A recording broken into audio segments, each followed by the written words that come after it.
I'm going to show you how real-life computers work by using Minecraft and redstone. We're going to go all the way from a transistor to a real working computer.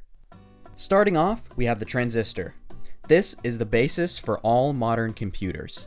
In real life, this works by putting a piece of something between the flow of electricity that is semiconductive.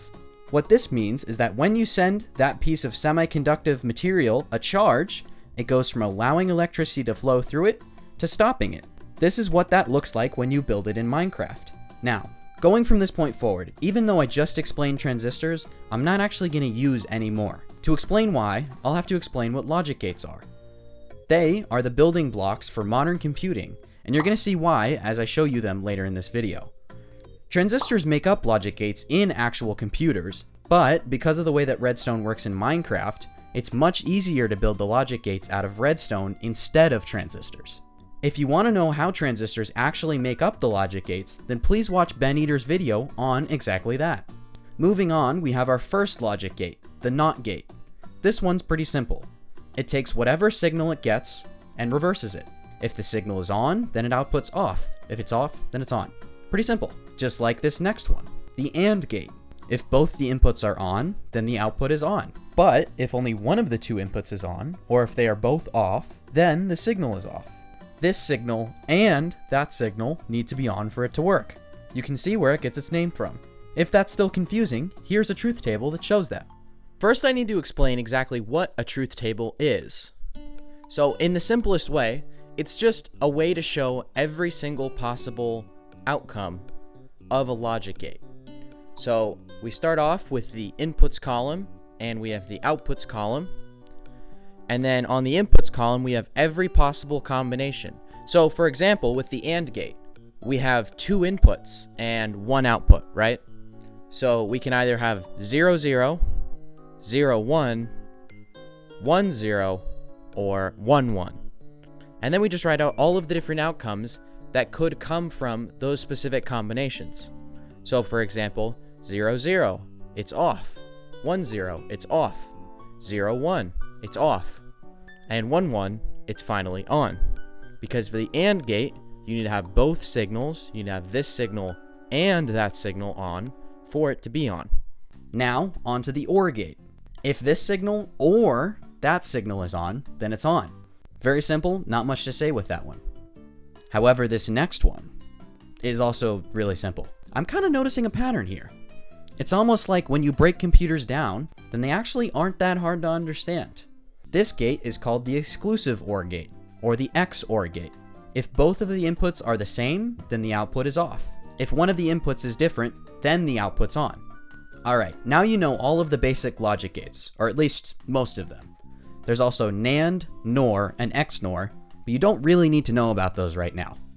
So, why did I show you all of these logic gates, and how do computers actually use them to work? Well, I built a calculator in Minecraft to show you. Yeah, that's right, I'm just like that. Nah, I actually just learned how to do it using Sebastian Lague's video on it, which I actually used a lot when researching this video, so please check it out for a more in-depth explanation. To explain how the calculator works, I first need to actually explain how computers represent numbers.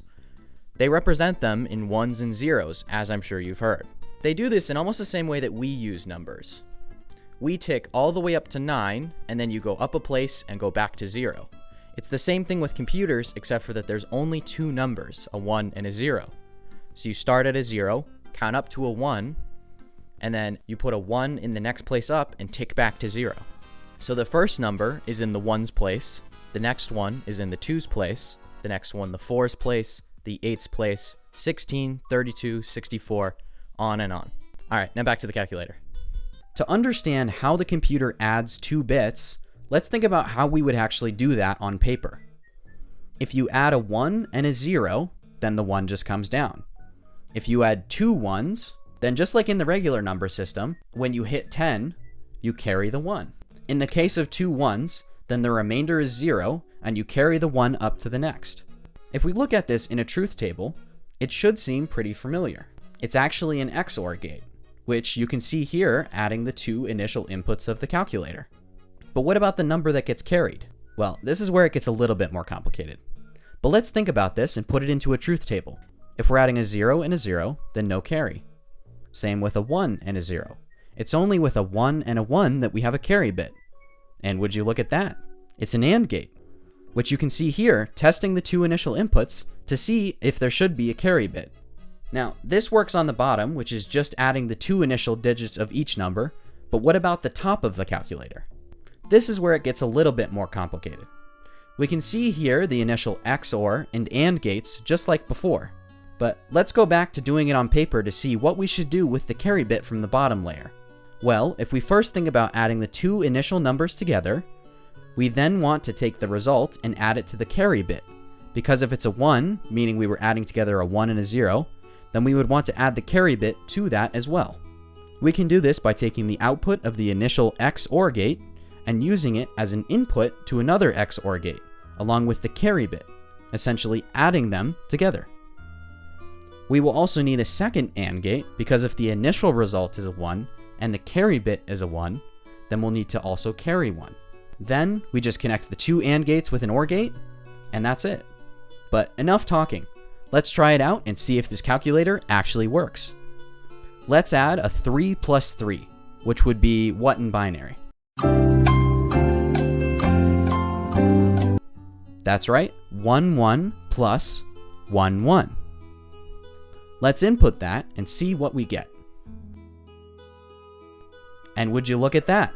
1, 1, 0, or 4 plus 2 plus 0, 6.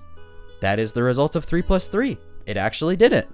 I added numbers using nothing but redstone. Pretty cool, right? Now, on to the last thing, the thing you've all been waiting for.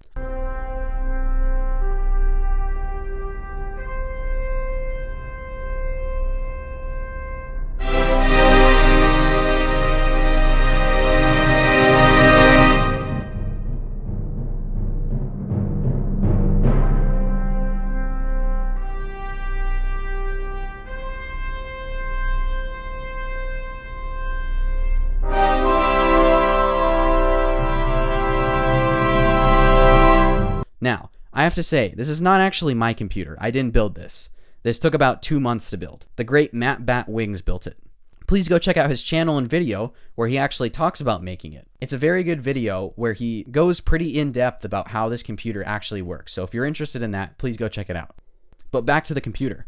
This is an actual 8-bit computer built fully in Minecraft. You can program it, but only with barrels. So I'm just going to use the program already inside the machine, which is just a Fibonacci sequence. So this is it. This is the computer. So it'll count up the Fibonacci sequence up here in the top right. All right, let's see this computer count. There we go. Now it's starting to count. It's a little slow, but it's Minecraft, so what can you expect?